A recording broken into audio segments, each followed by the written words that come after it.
Hello everyone, today we're gonna see how to disable Windows Defender in Windows 11.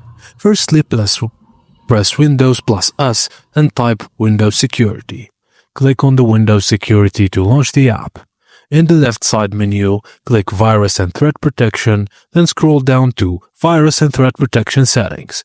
Click Manage Settings, then locate the Real-Time Protection and toggle it off. Scroll down to Tamper Protection and toggle it off. A pop-up may appear asking for confirmation. Just click Yes to proceed. Now go back to the Windows Security home screen and you should see a warning message indicating Defender is turned off.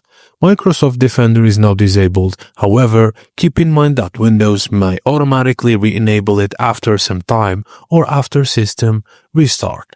And that's it, guys. Thank you for watching, and please don't forget to like and subscribe for more.